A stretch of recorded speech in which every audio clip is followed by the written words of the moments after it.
everyone, for OneWrestling.com. This is Bill Apter, and I'm here with one of my dearest friends in the entire universe, not just the WWE universe, but the other part of the universe, Jerry the King Lawler.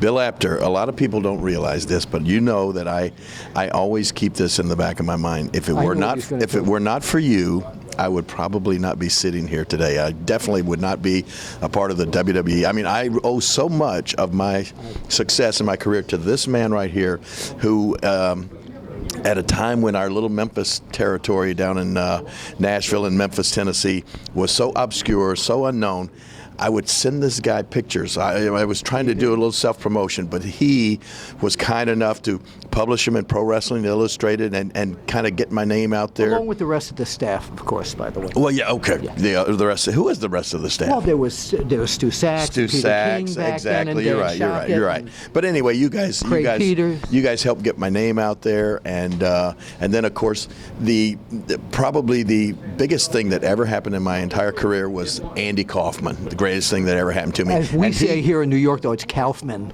Kaufman, right. And he would not, that's the way Letterman says it, Andy Kaufman. But he would have never happened in my career if it were not for this man right here, because this is the guy that put Andy Kaufman and I together, and still to this day, I would say maybe the most influential happening in the history of pro wrestling. Changed the face of this business. It was the real first taste of celebrity full involvement, wasn't it? Really, we did it.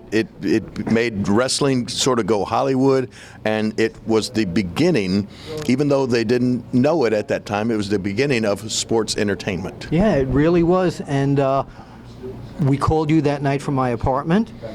You turned the whole thing, along with the Jarretts, into this phenomenal story. Well, no, I can't even take credit for that. Of course, I mean, you know Bill by knowing him firsthand, knowing him personally, and then I got to know him later personally and everything. What an incredibly talented and ahead of his time guy Andy Kaufman was. Oh yeah. And Andy, to his credit, and what made the thing work so well was Andy loved our business. He loved wrestling. He told me one time, he said, I would give up everything I'm doing in Hollywood, Taxi, all the comedy clubs, everything I'm doing, if I could just stay involved with wrestling. That's how much he loved it. And so that just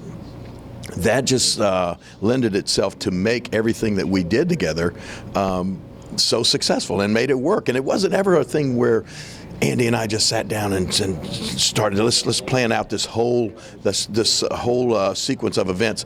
Everything because of Andy's talent and everything just evolved. It was almost done on the fly, as you know. It just things just happened. He was the master of improv. He was the master of improv, and that's what that entire situation with Andy and I was. It was all improv, and it worked. I remember.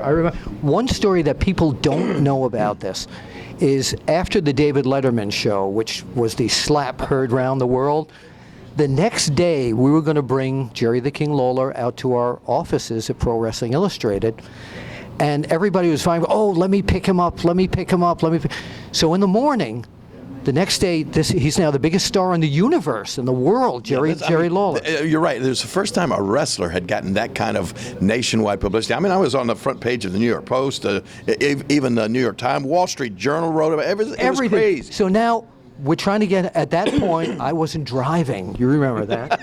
I wasn't driving. And we now have a situation where no one in the office was around to pick him up. So he calls and said, who's picking me up? I said, it's the Long Island Railroad. It's on 34th Street in Penn Station.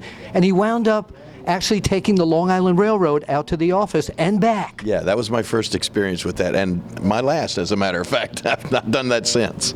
All right. Jerry, listen, you're here at Legends of the Ring, the premier convention here, and we're so glad to see you, and there are thousands of fans here waiting to see you and all the other superstars. For OneWrestling.com and Legends of the Ring, point right out there to the camera. If you wouldn't mind, we'll see you at the matches. You got to keep pointing.